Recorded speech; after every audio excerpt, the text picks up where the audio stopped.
Olha, em Rio Preto aumentou o número de casos confirmados, os números continuam subindo e a Carla Esquisato, claro, está acompanhando, monitorando todas as lives feitas pela Prefeitura e traz os detalhes para a gente agora com informações atualizadas. Quantas pessoas positivas testaram positivo para a Covid-19 em Rio Preto? Carla, boa tarde.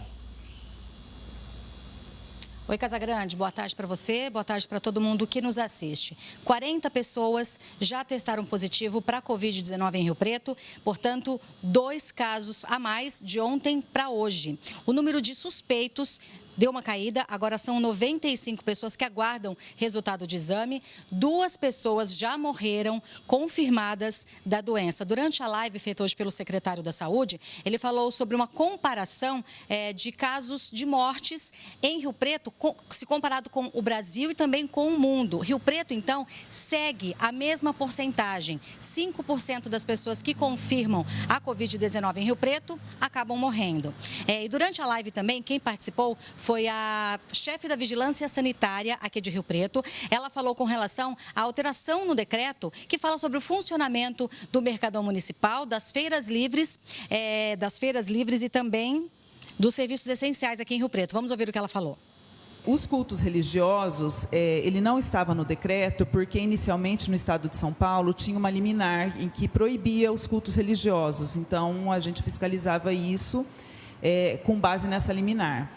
Porém, como essa liminar caiu, nós passamos a regrar os cultos religiosos conforme as outras atividades que eram permitidas, tá? Considerando o distanciamento de 1,5 m entre as pessoas. O mercado municipal e as feiras livres também não estavam previstas no decreto.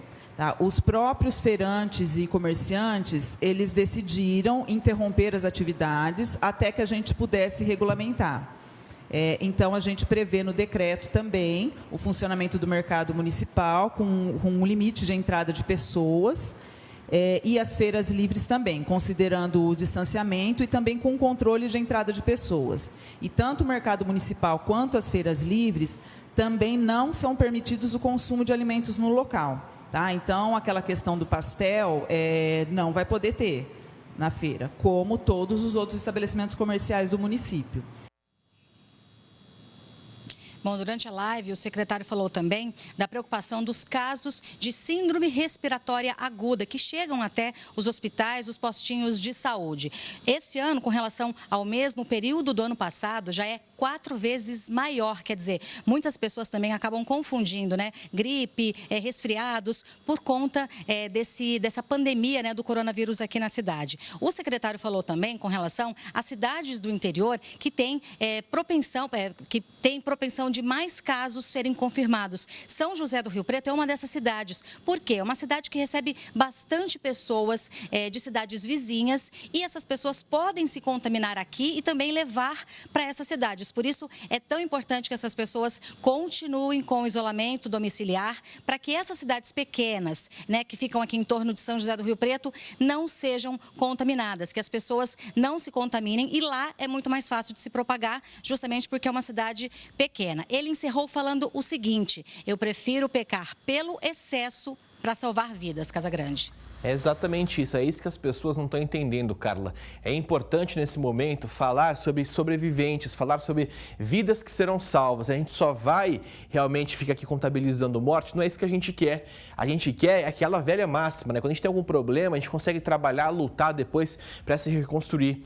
Mas a vida não volta. Uma vez que a gente perde alguém querido, uma pessoa que a gente ama, por uma doença que poderia ter sido aí pelo menos amenizada com o isolamento social, a gente não consegue voltar atrás. Então, isso que as pessoas têm que entender de uma vez por todas, Carla. As pessoas estão brigando com a gente, achando que a gente está pegando muito no pé em relação a isso. Pessoal fazendo linhas de defesa, que tem que abrir isso, abrir aquilo, o funcionamento tem que ser normal. Gente, se as pessoas no período de isolamento não estão conseguindo ficar dentro de casa, não conseguem sossegar o facho, não coloca a bunda na cadeira e fica lá dentro de casa respeitando o isolamento, quem dirá se tudo estiver aberto? Se já estão batendo perna no calçadão, Carla, sem motivo, com loja fechada, eu não sei sei o que vai fazer no calçadão com loja fechada. Mas se estão com essa mania de ir lá para querer ver a luz do dia no calçadão, imagine você com tudo aberto. Aí vai ver vitrine, vai querer ver roupa, vai ficar aquele empurra de gente, todo mundo respirando bem juntinho e o vírus, se espalhando.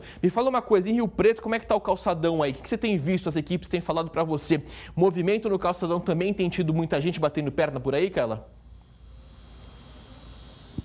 Olha, Casagrande, eu particularmente não fui para aquela região, mas os repórteres, né, os cinegrafistas e a família, né, que a gente acaba conversando no dia a dia, eles falaram que não é todo mundo que deixa de ir, não, viu? Sempre tem um grupinho de pessoas ali, inclusive tem umas fotos rodando também nas redes sociais de algumas pessoas ali fazendo montinho aqui, montinho ali, dando até as mãos. Então, assim, justamente o que você falou, é muito importante que as pessoas não vão bater perna na rua, não. Não precisa sair de casa, fica em casa, não vai. Vai somente o essencial. Mas algumas pessoas, infelizmente, não estão respeitando não, viu? Exatamente isso. Obrigado, viu, Carla, pelas informações aí ao vivo de Rio Preto.